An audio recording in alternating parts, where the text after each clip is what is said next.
মিনারের সুর কি তুমি শোনো না, সুপথের ডাক কি তুমি বোঝো না। মিনারের সুর কি তুমি শোনো না। আসসালামু আলাইকুম ওয়া রাহমাতুল্লাহ।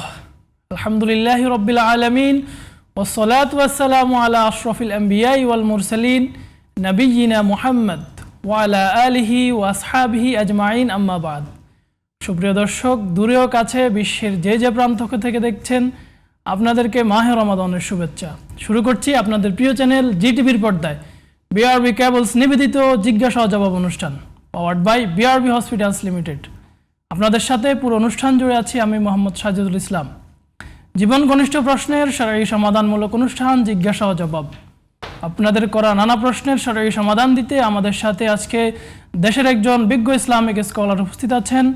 আমাদের সাথে আছেন বাংলাদেশ ইসলামী বিশ্ববিদ্যালয়ের ইসলামিক স্টাডিজ বিভাগের সম্মানিত সহযোগী অধ্যাপক ডক্টর মুফতি আবু সাইদ খান স্যার। আসসালামু আলাইকুম ওয়া রাহমাতুল্লাহ। ওয়ালাইকুম আসসালাম ওয়া রাহমাতুল্লাহ। স্যার কেমন আছেন? আলহামদুলিল্লাহ। সুপ্রিয় দর্শক, আপনাদের মনের নানা প্রশ্নের সরাসরি সমাধান পেতে কল করুন স্ক্রিনে দেওয়া আমাদের নাম্বারে। স্যার, আমাদের আজকের প্রাসঙ্গিক বিষয় হচ্ছে জিকিরের গুরুত্ব ফজিলত। তো শুরুতে আমরা আপনার কাছে আসব, কোরআন সুন্নাহর আলোকে জিকির বলতে কি বোঝানো হয়? জিকির নিয়ে আমাদের দেশে নানা ব্যাখ্যা করা হয়। আলহামদুলিল্লাহ রাব্বিল আলামিন ওয়া আকিবাতুল লিল মুত্তাকিন ওয়াসসালাতু ওয়াসসালামু আলা আশরাফিল আমবিয়াই ওয়াল মুরসালিন ওয়া আলা আলিহি ওয়া আসহাবিহি আজমাইন। যিকির এটা একটা আরবি শব্দ। যিকর মানে হচ্ছে স্মরণ করা বা উচ্চারণ করা। তো যিকরুল্লাহ মানে আল্লাহ তাআলার জিকির করা, এটার মানে হচ্ছে আল্লাহ তাআলাকে স্মরণ করা। জি স্যার, আমাদের সাথে একজন দর্শক যুক্ত হচ্ছেন। আসসালামু আলাইকুম ওয়া রাহমাতুল্লাহ। দর্শক, আপনার পরিচয় দিয়ে প্রশ্ন করুন। হ্যালো। জি, ওয়ালাইকুম আসসালাম। আমি মোহাম্মদ মাসুদুল আলম, চট্টগ্রাম থেকে। জি, আপনার প্রশ্নটি করুন। আমার ওই যে নাক বন্ধ হয়ে যাচ্ছে, বুঝছেন? এখন কি আমি রোজা থেকে দিনের বেলা নাকে ড্রপ দিতে পারবো কিনা? জি দর্শক, ধন্যবাদ। জি স্যার। জি, তো আল্লাহ তাআলাকে স্মরণ করা, কোরআনে কারিমে আল্লাহ বহু জায়গায় বলছেন, ইয়া আইয়ুহাল্লাযীনা আমানু যকুরুল্লাহা যিকরান কাসীরা। হে যারা ঈমান এনেছো, তোমরা আল্লাহ তাআলাকে বেশি বেশি স্মরণ করো। তো এখন এই স্মরণটা দুভাবে হবে। মুফাসসিরিন কিরাম মুহাদ্দিসগণ এটার ব্যাখ্যা দিয়েছেন, দুভাবে আল্লাহর স্মরণ হতে পারে। জি। একটা হচ্ছে ইবাদতের মাধ্যমে, কর্মের মাধ্যমে আল্লাহ তাআলাকে স্মরণ করা। যেমন আমরা নামাজ পড়ি, এটা একটা স্মরণ। রোজা রাখি, এটাও কিন্তু আল্লাহ তাআলাকে স্মরণ করা। যেমন সারাদিন আমরা রোজা আছি, যে এখন মাহে রমাদান, আমরা রোজা রাখছি, সাহারির পর থেকে শুরু করে একেবারে সূর্যাস্ত পর্যন্ত আমরা কিছু খাচ্ছি না। নিজের সামনে হালাল পানাহার থাকা সত্ত্বেও আমরা পানাহার করছি না। তাহলে কেন করছি না? তাহলে এই যে আমি আল্লাহ তাআলাকে স্মরণ করছি, যে আল্লাহর ভয় আমার হৃদয়ে লালন করছি, খাইলে গুনাহ হবে, আল্লাহ খেতে নিষেধ করেছেন, ফলে ক্ষুধা থাকা সত্ত্বেও, খাবারের প্রতি একটা আগ্রহ থাকা সত্ত্বেও খাবার কাছে যাচ্ছি না। এর অর্থ হচ্ছে প্রতিনিয়ত আমি আল্লাহ তাআলাকে স্মরণ করছি। এটা এক ধরনের স্মরণ। আরেক ধরনের স্মরণ হচ্ছে আল্লাহ তাআলাকে একেবারে মুখে উচ্চারণের মধ্য দিয়ে, শব্দ দিয়ে স্মরণ করা। সেটা হচ্ছে মানে একেবারে ঠোঁট নড়বে, জিহ্বায় উচ্চারণ হবে, এরকম কিছু শব্দ আল্লাহ তাআলা তার রাসূলের মাধ্যমে আমাদেরকে জানিয়ে দিয়েছেন। সেই শব্দগুলো দিয়ে আল্লাহ তাআলাকে স্মরণ করা, তার পবিত্রতা বর্ণনা দেয়া, তার বড়ত্বের বর্ণনা দেয়া, এটাও দেখি। স্যার, আমাদের সাথে একজন দর্শক যুক্ত হচ্ছেন। আসসালামু আলাইকুম ওয়া রাহমাতুল্লাহ। দর্শক, আপনার পরিচয় দিয়ে প্রশ্ন করুন। ওয়ালাইকুম আসসালাম। আমি বিজয়নগর থেকে বলছি, ঢাকা। আমার দুটো প্রশ্ন। জি। একটি হচ্ছে, আমরা অনেক সময় দেখা যায় যে তারাবির সালাতে মসজিদে গেলাম, ওই অবস্থায় ইশারের সালাত পড়ি নাই আমি। জি। তারাবির জামাত চলমান। জি। তো আমি কি তারাবির জামাতের সাথে কি ইশা পড়তে পারবো কিনা? অর্থাৎ সুন্নাহর পেছনে আমি ফরজ ইক্তেদাকারী জামাতে শরীক হতে পারবো কিনা? আরেকটা হচ্ছে যে আমরা অনেকে বলি যে কাল কিয়ামতের মাঠ বা কাল হাশরের ময়দান, এই কথাটা ঠিক আছে কিনা, বা এটা কিভাবে কাল হয় একটু জানতে। জি ধন্যবাদ। জি ধন্যবাদ দর্শক। জি স্যার, আমাদের একজন দর্শকের প্রশ্ন ছিল যে উনি রোজা রেখে ওনার নাক বন্ধ হয়ে যাচ্ছে। হ্যাঁ, তো এখন উনি এই অবস্থাতে ড্রপ নিতে পারবেন কিনা রোজা অবস্থায়? জি, এই নাকে, চোখে এই ড্রপগুলোর ব্যাপারে, নাকের ড্রপের ব্যাপারে ওলামায়ে কেরাম নিষেধ করেছেন, যেটা রোজা ভাঙার কারণ। কারণ সাধারণত নাকে ড্রপ দিলে তো নাক দিয়ে এটা মুখে চলে যায়। যে কারণে আমরা যে নাকে পানি দিই, তো নাকে পানি দেওয়ার দুটো নিয়ম। একটা হচ্ছে, একটাকে আরবিতে বলা হয় ইস্তেনশাক, আর একটাকে বলা হয় ইস্তেনসার। নাকে পানি টানা জি। আর একটা হচ্ছে নাক দিয়ে পানি ঝাড়া। বের করে দেওয়া। তো ফলে রোজার মাসে আমরা নাক দিয়ে পানি টানতে পারি না, কেন?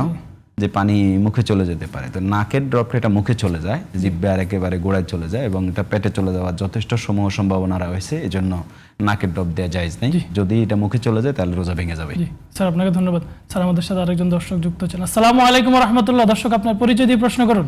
জি, আসসালামু আলাইকুম। ওয়ালাইকুম আসসালাম। আমি থেকে হাদিউল ইসলাম বলছিলাম। জি জি। এই রমজানের তারাবিতে যদি এই সানা বাদ দেয়, কেউ সানা বাদ দিয়ে, সানা তো সুন্নতে মুআক্কাদা, এটা যদি জি। বাদ দিয়ে কন্টিনিউ বাদ দিয়ে নামাজ পড়ে তাহলে কি নামাজ শুদ্ধ হবে? জি দর্শক, ধন্যবাদ। স্যার, আমাদের আরেকজন দর্শকের প্রশ্ন ছিল, রমজানে তারাবি নামাজের সময় উনি মানে এশার নামাজ পড়তে পারেন নাই, তারাবি চলা অবস্থায় উনি মসজিদে প্রবেশ করেছেন। তো এই অবস্থাতে উনি কি করবেন? উনি কি এশার নামাজ পড়বেন নাকি তারাবিতে অংশগ্রহণ করবেন? এই সম্পর্কে জানতে হ্যাঁ, আমাদের দেশে এটা নতুন একটি ফতোয়া এটা চালু হয়েছে। এটা মূলত সলেহ আল উসাইমিন রাহিমাহুল্লাহ, সৌদি আরবের বড় মুফতিদের একজন, উনি সহ মত প্রকাশ করেছেন। আলেমদের কেউ কেউ বলেছেন যে কোনো ব্যক্তি যদি এশার নামাজ না পড়ে মসজিদে যায়, আর মসজিদে তখন তারাবির জামাত চলে, তো তিনি এশার নামাজের নিয়তেই তারাবির নামাজে শরিক হবেন। জি তো 2 রাকাত পরে ইমাম সালাম ফিরায় ফেলবেন, কিন্তু এশার নামাজের ফরজ তো 4 রাকাত। জি তো ফলে তিনি উঠে আর 2 রাকাত মাসবুক হিসেবে পড়বেন। এটা একটা মত। জি এটা মূলত রসুল্লাহ সাল্লাহ আলাইসাল্লামের এক সাহাবি, তিনি রসুল সাল্লাহ আলাইসাল্লামের সাথে মদিনায় তিনি এশার নামাজ পড়তেন। তো রসুলের সাথে তিনি ফরজ আদায় করে ফেলছেন এশার নামাজ। তো আবার নিজ এলাকায় গিয়ে তিনি আবার এশার নামাজের ইমামতি করতেন। তো এর দ্বারা বোঝা যায় তার যিনি ইমাম হলেন নিজ এলাকায়, তো তখন তো তার উপর এশার নামাজ আর ফরজ নেই, জি তার উপরে তখন এশার নামাজটা নফল। তো ফলে পিছনে যারা পড়ছে এরা সবাই ফরজ আদায়কারী। তাহলে নফল আদায়কারীর পেছনে ফরজ আদায়কারীরা ইক্তেদা করে নামাজ আদায় করেছে, এটা হাদিস থেকে প্রমাণিত, সহিহ বুখারী থেকে। তো এই হাদিসের উপর ভিত্তি করে বলেন যে ইমাম নফল পড়তেছে, তার মানে সুন্নাত পড়তেছে তারাবির নামাজ, আর পেছনে যিনি এশা পড়বেন তিনি ফরজ, ওই নামাজের আলোকে ইক্তেদা করবেন, জায়েজ আছে বলে একটা মত প্রকাশ করেছে। জি স্যার, আরেকজন দর্শক আমাদের সাথে যুক্ত আছেন। আচ্ছা, প্রশ্ন নিয়ে। আসসালামু আলাইকুম ওয়া রাহমাতুল্লাহ। দর্শক, আপনার পরিচয় দিয়ে প্রশ্ন করুন। আসসালামু আলাইকুম হুজুর। জি ওয়ালাইকুম আসসালাম। মাসুম কুমিল্লা ধর্মপুর থেকে। দুটি প্রশ্ন। প্রথম প্রশ্নটি, দান করলে সম্পদ বাড়ে নাকি কমে? দান করলে সম্পদ বাড়ে নাকি কমে? জি হুজুর। আর দ্বিতীয় প্রশ্নটি পবিত্র কোরআন থেকে, জি সূরা বাকারা আয়াত 184, অধ্যায় 2, সূরা বাকারা আয়াত 184। জি যদি রোজা রাখতে কারো পক্ষে কঠিন হয়ে যায়, তাহলে সে রোজাগুলি পরবর্তীতে রাখবে বা ক্ষতিপূরণ দেবে। বুঝতে পারছেন হুজুর? জি জি জি জি ধন্যবাদ স্যার, একদম হ্যাঁ, সংক্ষেপে। তো তাহলে আমাদের কিন্তু আলেমদের আরেকটা দল মনে করেন যে এটা নফল আদায়কারীর পেছনে ফরজ আদায়কারী ইক্তেদা করবে না, কারণ রসুলের যে সাহাবী এশার নামাজের ইমামতি করতেন, যদিও তার উপরে নামাজটা নফল, জি কিন্তু নামাজটা এশা ছিল, একই রকমের নামাজ ছিল, তিনি এশার ফরজই পড়ছেন আর মুসল্লিরা পেছনে তারা একই নামাজ পড়ছেন। এবং আমরা মনে করি, এবং হানাফি মাযহাবের মতো আমরা এটা মনে করি, একই নামাজ ব্যতীত ইক্তেদা করা জায়েজ নেই। এজন্য কেউ যদি তারাবি চলাকালীন তিনি মসজিদে যান, এশার নামাজ না পড়েন, তাহলে তিনি একা একা এশা পড়বেন, পড়ে তারপরে তিনি তারাবিতে শরীক হবেন। এটাই আমরা অগ্রাধিকার দিই এই মতটাকেই। স্যার, আরেকজন দর্শক যুক্ত আছেন। আসসালামু আলাইকুম ওয়া রাহমাতুল্লাহ। দর্শক, আপনার পরিচয় দিয়ে প্রশ্ন করুন। হ্যালো, আসসালামু আলাইকুম হুজুর। ওয়ালাইকুম আসসালাম। জি বলুন। জি হুজুর, আমার একটি প্রশ্ন ছিল যে এই যে তাসাউফ সম্পর্কে এবং যে বেলায়েতের যে সর্বোচ্চ মাকামে ওঠা যায়, এটা কি কি আমলের দ্বারা ওঠা যায়? জি, তাসাউফ নাকি? জি জি জি জি ধন্যবাদ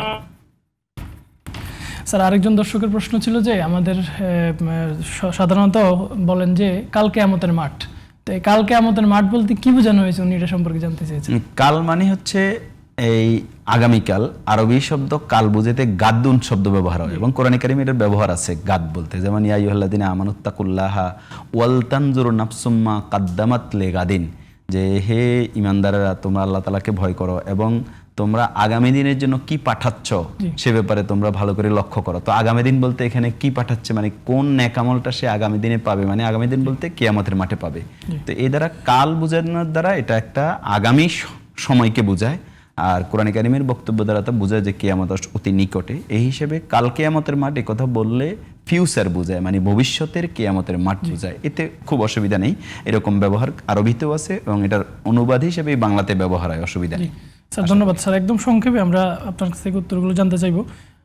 আরেকজন দর্শকের প্রশ্ন ছিল, রমাদান মাসে উনি সালাতে সানা মানে সানাবাদ গিয়েছে, হ্যাঁ, তো এই অবস্থায় ওনার সালাতের কোনো ক্ষতি হবে কিনা? এই ছানা যদি কেউ না পড়ে এতে নামাজের ক্ষতি হবে না, তবে তিনি সওয়াব থেকে বঞ্চিত হবেন। এজন্য নিয়মিত বাদ দেওয়া ঠিক না।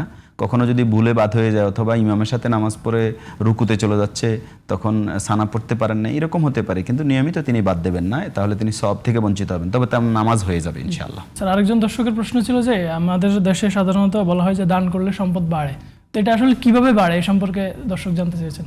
দান করলে সম্পদ বাড়ে, এটা তো রাসূলুল্লাহ সাল্লাল্লাহু আলাইহি সাল্লামের হাদিস, মা মিন সদাকাতিন, কোনো ব্যক্তি যদি কোনো সদাকা করে যে সেই মালটা শুধুমাত্র বাড়েই, মা নাকাসাত সদাকাতুম মিন মালিন, যে কোনো সদাকা করার দ্বারা মাল কমে না।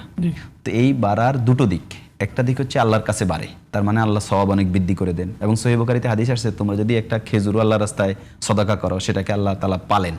যেরকম ওটের বাচ্চাকে আল্লাহ তাআলা মানুষ পালে, অনেক বড় হয়, তো কিয়ামতের দিন তার ওই দানের পরিমাণ এত বেশি বড় হবে, তাহলে সম্পদটা বেড়ে গেল। এই হলো আখিরাতের দিক থেকে, সওয়াবের দিক থেকে, আধ্যাত্মিক দিক থেকে বৃদ্ধি পাওয়া।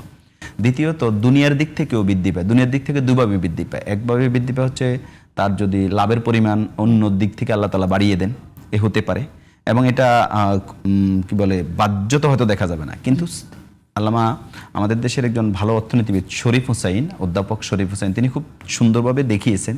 যেমন একজন, যদি বিস্তারিত বলি, একজন শিল্পপতি, তার সম্পদগুলো তিনি হয়তো গোডাউনে রেখে দিচ্ছেন, পাবলিক কিনছে না কেন, পাবলিকের হাতে টাকা নেই, তো ফলে তিনি কি করলেন, এখন জাকাত দিলেন, জাকাত দেওয়ার পরে তখন পাবলিকের হাতে টাকা গেল, পাবলিক আবার তার এই মালগুলোই কিনছেন, এখন এটা প্রফিট সহ কিনছেন। তো তাহলে এই যে সম্পদ সার্কুলেট করে, বাংলাদেশের সব শিল্পপতিদের উৎপাদিত দ্রব্য গুদামে থেকে যাবে যদি পাবলিক না কিনে, আবার পাবলিকের কাছে টাকা না থাকার কিনতে পারছে না, আবার এরা জাকাত দিলে ওদের টাকাটা পাবলিকের হাতে গেল, তারা আবার এই প্রফিট সহ কিনলো। তার মানে একদিকে সদাকা করে পাবলিকের হাতে টাকাটা দেওয়া হলো, ওই টাকাটা আবার ওই সদাকাকারীরই উৎপাদিত সম্পদ লাভ সহ কিনলো। তো ফলে এই যে সার্কুলেট করলো, রুলিং হলো, এর মধ্য দিয়ে কিন্তু তার সম্পদ আলটিমেটলি বেড়ে যাচ্ছে প্রফিট সহ। তো ফলে বাস্তবেও বেড়ে যায় এবং আল্লাহ তাআলা তাকে অন্য কোনো দিক থেকে বাড়িয়ে দিতে পারেন, আর আখিরাতেও তো বাড়েই। স্যার, একদম সংক্ষেপে আমাদের একজন দর্শকের প্রশ্ন ছিল, পবিত্র কোরআনে বলা হয়েছে কেউ যদি রমজান মাসের রোজাগুলো না রাখতে পারে, কোনো কারণবশত অসুস্থ হলো বা সফরে গেলে, মুসাফির হলো, তো পরবর্তীতে উনি রোজাগুলো যদি ভাঙে রোজা অবস্থা, তাহলে পরবর্তীতে উনি এই রোজাগুলো কিভাবে রাখবেন, কিভাবে এটা পূরণ করবেন, এই সম্পর্কে ফায়দাতু মিন আইয়ামিন উখার, অন্য সময় রেখে দিবেন। তার মানে এটার জন্য উত্তম সময় হচ্ছে আগামী রমাদান আসার আগেই তিনি যে কোনো সময়ে একটা রোজার জন্য একটা রোজা স্বাভাবিকভাবে পালন করে দিবেন, তাহলে হয়ে যাবে ইনশাআল্লাহ। স্যার, ধন্যবাদ। আমরা বিরতির পর আবার আপনার থেকে শুনবো। সুপ্রিয় দর্শক, আপনারা দেখছেন বিআরবি কেবলস নিবেদিত জিজ্ঞাসা ও জবাব অনুষ্ঠান, powered by BRB hospitals limited. সময় হলো একটি বিরতির পর আমরা আবারও ফিরে আসবো, ততক্ষণে আমাদের সাথেই থাকুন। সুবহানাল্লাহি ওয়া বিহামদিহি, সুবহানাল্লাহিল আযীম। মিনারের সুর কি তুমি শোনো না? আসসালামু আলাইকুম ওয়া রাহমাতুল্লাহ। সুপ্রিয় দর্শক, বিরতির পর আবার ফিরে এলাম। আপনারা দেখছেন বিআরবি কেবলস নিবেদিত জিজ্ঞাসা ও জবাব অনুষ্ঠান, powered by BRB hospitals limited. সুপ্রিয় দর্শক, বিরতির পূর্বে আপনারা দেখছেন জীবন ঘনিষ্ঠ প্রশ্নের সরল সমাধানমূলক অনুষ্ঠান জিজ্ঞাসা ও জবাব। স্যার, আমরা বিরতির পূর্বে আপনার সাথে ছিলাম, আমাদের একজন দর্শকের প্রশ্ন ছিল, উনি তাসাউফ সম্পর্কে জানতে চেয়েছেন, অর্থাৎ বেলায়েতের সর্বোচ্চ স্তর যেটা, এই সম্পর্কে উনি জানতে চেয়েছেন। যে তাসাউফ, এটা আরবি শব্দ, এটার অর্থ নিয়ে দুটো মত আছে। তাসাউফ মানে সফ থেকে যদি হয়, এটা হলো পরিষ্কার পরিচ্ছন্নতা, তার মানে অন্তরের পরিষ্কার পবিত্রতাকে বোঝায়। আবার কেউ কেউ বলছে এটা সুফ শব্দ থেকে এসেছে, সুফ মানে পশম।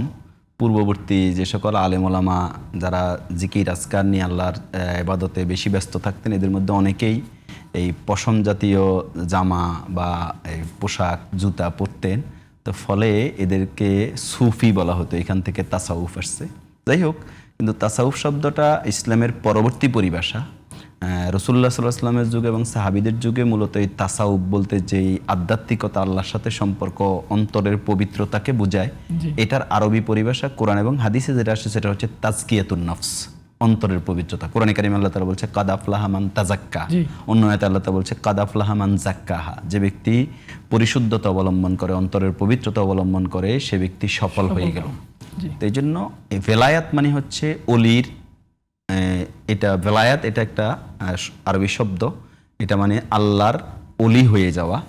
তো আল্লাহর অলি হয়ে যাওয়া কোরআন কারিমে আল্লাহ তাআলা বলছেন আলা ইন্না আউলিয়া আল্লাহি লা খাউফুন আলাইহিম ওয়া লা হুম ইয়াহজানুন আল্লাযীনা আমানু ওয়া কানু ইয়াত্তাকুন। আল্লাহর অলিদের কোনো ভয় নাই, তারা চিন্তিতও হবে না। তো তারা কারা? আল্লাহ পরিচয় দিচ্ছেন আল্লাযীনা আমানু ওয়া কানু ইয়াত্তাকুন, যারা ঈমান আনে এবং আল্লাহ তাআলাকে ভয় করে।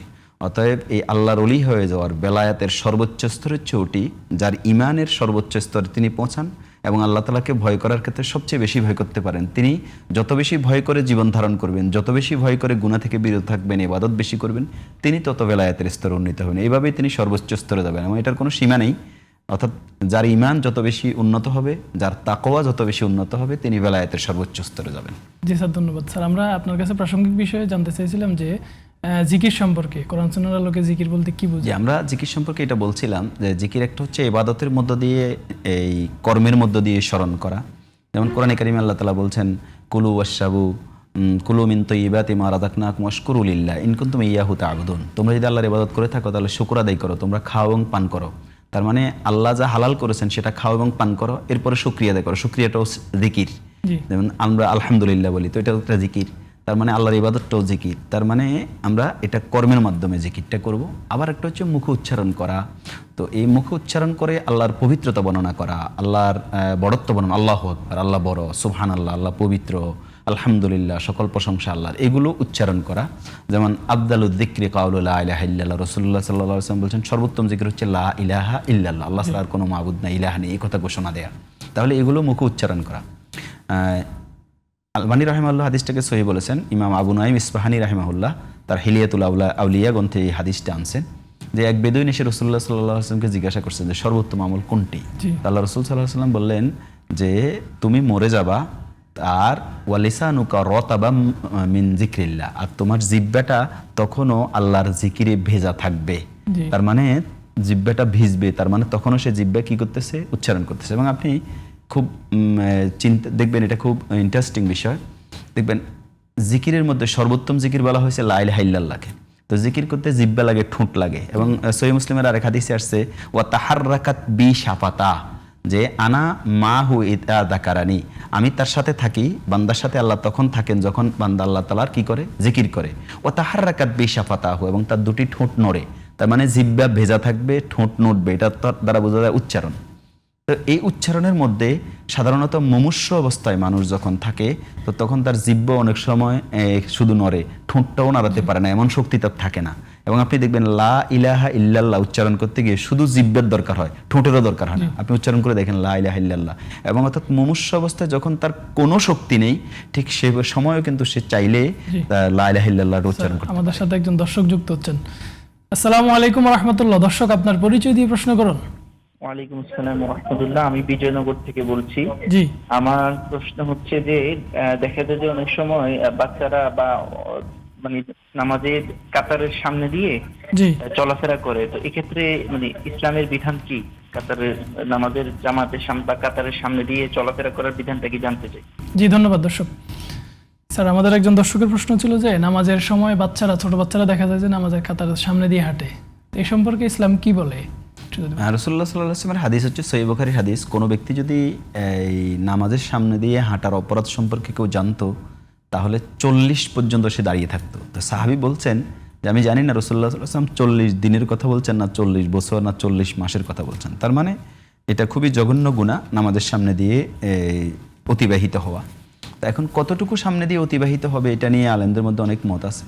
ইমাম মালিক রাহিমাহুল্লাহ থেকে একটা মত আছে যে এক কাতার, যেখানে সেজদার জায়গা, সেজদা থেকে আরও এক কাতার সামনে দিয়ে যদি কেউ প্রয়োজনে যাতায়াত করে তাহলে গুনাহ হবে না। তো সাধারণত যতটুকু সেজদা এতটুকু থেকে আরও এক বিগত বা এক হাত দূরে একটা সূত্র রাখতে হয়। সূত্র মানে আড়াল। আমাদের মসজিদগুলোতে এখন দেখবেন এক ধরনের লাঠি বা এই যে RFL বিক্রি করে, প্রেয়ার স্ট্যান্ড নাম দিয়ে, যেটা রেখে দেয়, তো এটা রাখা হয় সামনে দিয়ে নামাজ পড়ার জন্য। তার মানে এটা রাখতে হয় কতটুকু? যেখানে সেজদা যাবে সেজদা থেকে আরও এক বিগত থেকে বা এক হাত দূরে রাখবে। তো অতটুকু জায়গা দিয়ে যাবে না। এবং এতটুকু জায়গা দিয়ে কেউ পার্সোনালি নামাজ পড়ে, একাকী নামাজ পড়তেছে, আর এই অবস্থা যদি তার এই জায়গা দিয়ে কেউ অতিক্রান্ত হতে চায়, অথচ তিনি সামনে দিয়ে কি দিয়েছেন? সূত্র দিয়েছেন, তাহলে দায়িত্ব হচ্ছে ওই মুসল্লির তাকে প্রতিহত করা, বাধা দেয়া হাত দিয়ে। এবং সহিহ বুখারীতে একটা ইন্টারেস্টিং ঘটনা আছে। আবু সাঈদ খুদরি রাদিয়াল্লাহু তাআলা নামাজ পড়তেছেন এবং সামনে দিয়ে ঠিক ওই মুহূর্তে মারওয়ান ইবনুল হাকাম, মদিনার গভর্নরের বাতিজা যাচ্ছিল, তিনি এমন জোরে হাত দিয়ে ধাক্কা দিয়েছেন যে সরে গেছে। তো উঠে সে আবারও রওনা দিচ্ছে, আর এমন ধাক্কা দিয়েছেন একবারে মসজিদের ভিতরে যাই পড়ছে। উঠে দেখে যে আবু সাঈদ খুদরি রাদিয়াল্লাহু তাআলা, এবং যাইয়া মারওয়ান ইবনুল হাকামের কাছে সালিশ দর বিচার দিয়েছে, যেটা বিচার করা যায় না। আবু সাইদ খুদরি রাদিয়াল্লাহু তাআলা পরক্ষণে সেখানে গিয়েছেন এবং আবু সাইদ খুদরি রাদিয়াল্লাহু তাআলা বলছেন, কোনো ব্যক্তি যদি সূত্রা দিয়ে আড়াল দেয়া সত্ত্বেও তার নামাজের মাঝখান দিয়ে কেউ অতিক্রান্ত হয়, তো রাসূল সাল্লাল্লাহু আলাইহি ওয়াসাল্লাম বলছে ফালিয়ুকাতিলহু ফাইন্নাহু শায়তান, তাকে যাতে প্রতিহত করা হয় সে হলো শয়তান। তো ফলে তিনি প্রতিহত করেছেন। স্যার আমাদের সাথে একজন দর্শক যুক্ত হচ্ছেন। আসসালামু আলাইকুম ওয়া রাহমাতুল্লাহ। দর্শক আপনার পরিচয় দিয়ে প্রশ্ন করুন। ওয়ালাইকুম আসসালাম, আমি মিরপুর থেকে বলছি। আমার দুটো কোশ্চেন। একটা হলো, আমরা এখন দেখা যায় যে অনেক ভিক্ষুককে ভিক্ষা দিই। জি জি। সেই ভিক্ষা দিই ভিক্ষুককে। জি জি। এখন সেই টাকাটা আমার থেকে নিয়ে দেখা যায় যে সে অনেক সময় নেশাগ্রস্ত হয় বা অনেক খারাপ কাজে ব্যবহার করে। এখন আমি তো জানি না সে কোন কাজে ব্যবহার করছে, এই অবস্থা তাকে ভিক্ষা দিব কিনা, এটা একটা কোশ্চেন। আর দ্বিতীয় আরেকটা কোশ্চেন, আমাদের সমাজে অনেক মসজিদে দেখা যায় যে লেখা আছে যে লাল বাতি জ্বলাকালীন সুন্নতের বা নামাজের নিয়ত করবেন না, এই কথাটা ঠিক আছে কিনা কোরআন সুন্নাহ অনুযায়ী? জি দর্শক ধন্যবাদ। হ্যাঁ, আমরা আগের পোস্টের একটু সাপ্লিমেন্টারি বলি, সেটা হচ্ছে তবে নামাজের সামনে দিয়ে যাওয়ার ক্ষেত্রে যদি নামাজ জামাতে চলা নামাজ হয়, ইমামের সামনে আড়াল আছে, সাধারণত ইমামের সামনে আড়াল থাকে, ওয়াল থাকে বা দেয়াল থাকে, কিছু একটা থাকে, এই অবস্থায় যখন জামাত চলাকালীন সময়ে নামাজের সামনে দিয়ে হাঁটলে কোনো গুনাহ হবে না, কারণ ওই ইমামের আড়ালটাই সকল মুসল্লির আড়াল। এবং সহিহ বুখারীতে হাদিস আসছে, একবার রাসূলুল্লাহ সাল্লাল্লাহু আলাইহি ওয়াসাল্লাম এরকম নামাজ পড়তেছেন আর সাহাবায়ে কেরাম দাঁড়িয়েছেন তার পেছনে। আব্দুল্লাহ ইবনে আব্বাস রাদিয়াল্লাহু তাআলা যে পাশে আসছেন গাদার উপরে সওয়ার হয়ে, ওই পাশে জায়গা নেই, তিনি কাতারের মাঝখান দিয়ে গাদা সহ চলে একেবারে কাতার পার হয়ে অপর পাশে গিয়ে দাঁড়িয়েছেন। কোনো সাহাবী তাকে নিন্দা করেন নাই। তার মানে কারো প্রয়োজন যদি হয়, কাতার না জামাত চলাকালীন সময়ে কাতারের মাঝখান দিয়ে হাঁটলে কোনো গুনাহ হবে না। অনেক সময় আমরা দেখি এই পাশে জায়গা নেই কিন্তু ওই পাশে জায়গা আছে, কিন্তু তখন আমরা যেতে পারি না, মনে করি যে গুনাহ হবে না। ওই সময় আপনি কাতারের মাঝখান দিয়ে হেঁটে ওই পাশে চলে যেতে পারবেন, এতে কোনো অসুবিধা হবে না। স্যার একজন দর্শকের প্রশ্ন ছিল যে, মানে একদম সংক্ষেপে, আমরা আমাদের দেশের ভিক্ষুকদেরকে টাকা দিলে অনেক ভিক্ষুক আছে এরা নেশা করেই টাকা দিই, তো এই অবস্থায় উনি জানতে চেয়েছেন আসলে এটা দিয়ে মানে এখন দান হিসাবে গণ্য হবে কিনা? দান হিসেবে গণ্য হবে কিনা? দান হিসেবে গণ্য হবে, যিনি দেবেন তার দান হয়ে যাবে। তবে এরকম নেশাখোর বা খুব খারাপ কোনো ব্যক্তি যে এই টাকাটা আসলেই খারাপ কাজে ব্যয় করবে, এটা যদি নিশ্চিত বোঝা যায়, তাহলে তাকে এই সদকা করা থেকে বিরত থাকা উচিত, ভালো মানুষকে দান করা উচিত। আবার এমনও তো হতে পারে অভাবের কারণে সে নেশা করে বা খারাপ কাজ করে, কিন্তু এই টাকাটা পেয়ে সে ভালোও তো হয়ে যেতে পারে। এই জন্য মানে ভালো নিয়তে না জানা সত্ত্বে যদি এরকম কোনো লোককেও যে কেউ সদাকা দেয়, তার সদাকা আদায় হয়ে যাবে, তবে নিশ্চিত হলে তার থেকে বিরত থাকা উচিত। স্যার আমাদের দর্শকের আরেকটি প্রশ্ন ছিল যে, আমাদের দেশে জুমার সালাতে দেখা যায় যে লাল বাতি জ্বলে, যে হুজুর খুতবা দিচ্ছেন এই সময় বলা হয় যে লাল বাতি জ্বলাকালীন সময়ে সুন্নতের নিয়ত বাঁধবেন না, তো উনি জানতে চেয়েছেন এটা কতটুকু ইসলাম সম্মত বা শরিয়া সম্মত? জি, মসজিদে লাল বাতি লাগিয়ে ওই সময় নামাজ পড়া যাবে না, এই ধরনের আসলে এটা ঠিক না।